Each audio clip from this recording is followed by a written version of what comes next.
यदि आपकी उम्र ज्यादा है और आप पढ़ना चाहते हैं लेकिन आपको शर्म है कि स्कूल कॉलेज में अपने से छोटे बच्चों के सामने कैसे जाएं, तो घबराइए मत। दूरस्थ शिक्षा यानी पत्राचार इसका एक अच्छा साधन है कि आप अपनी पढ़ाई को जारी रख सकते हैं। आज इसी पर बात करने के लिए हमारे साथ मौजूद है इग्नू के assistant regional director doctor Rammurti Meena ji. सबसे पहले सर आपका स्वागत है। आप सभी को मेरा नमस्कार।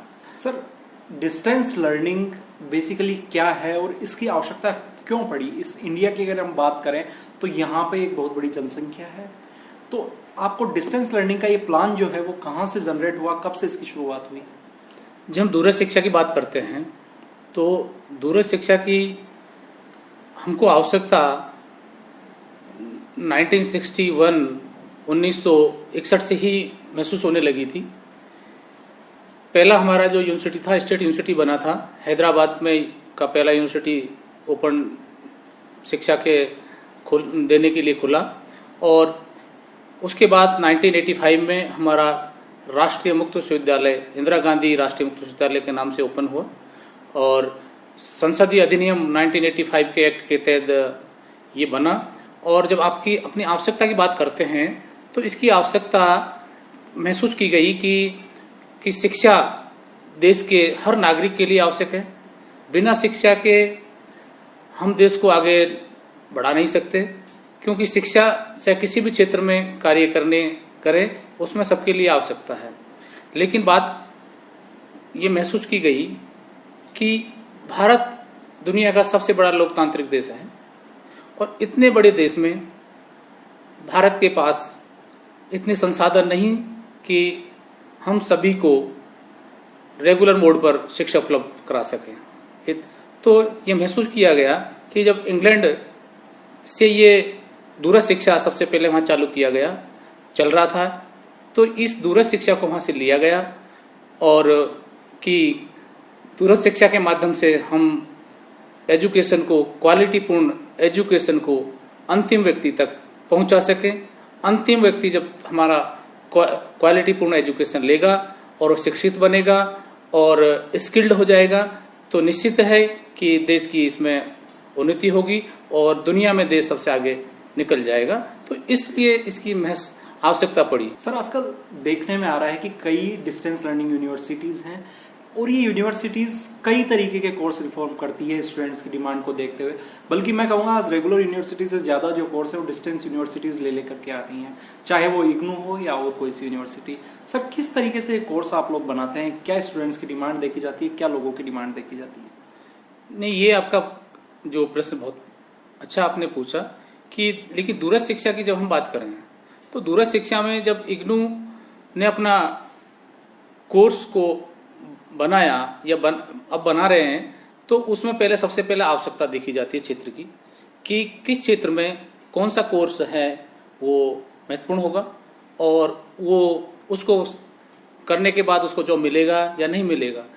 मान लीजिए कोई ऐसा कोर्स है कि उस कोर्स को करने के बाद, जैसे डिप्लोमा इन टूरिज्म है, तो उसको राजस्थान में का स्टूडेंट अगर करेगा तो निश्चित है कि उसको जॉब की ज्यादा प्राप्ति हो सकती है। अगर इसी को अगर मान लो किसी दूसरी जगह अगर उपलब्ध कराया जाए तो हो सकता है उसको इतना बेनिफिट नहीं मिले। तो सबसे पहले तो इसके ऊपर इसकी आवश्यकता को देखा जाता है कि ये कोर्स है विद्यार्थी के लिए कितना महत्वपूर्ण होगा, और इसको करने के बाद उसको रोजगार प्राप्त होगा या नहीं होगा। आपको ये भी मैं बताना चाहता हूँ कि जो दूरस्थ शिक्षा के माध्यम से जो कोर्स बनाए जाते हैं, इग्नू अपने कोर्सों को ने जो स्टार्ट किया था 2 कोर्सों से चालू किया था, और इसके 500 के आसपास कोर्स चालू हो गए, लेकिन आज 230 कोर्स इसके चल रहे हैं। मतलब आवश्यकता के अनुसार कोर्स चालू किए जाते हैं, और अगर उसकी आवश्यकता नहीं है और वो स्टूडेंट के लिए फायदेमंद नहीं है तो उनको बंद भी किया जा सकता है। 2000 रुपये उसकी फीस है, और तो उसको हमने सेंटर खोलने के लिए हेडक्वार्टर को लिखा, और हेडक्वार्टर ने उसमें हमारी मदद की, और वहाँ के जो जिला का जो हॉस्पिटल है उसमें हमने इस कार्यक्रम को खोला।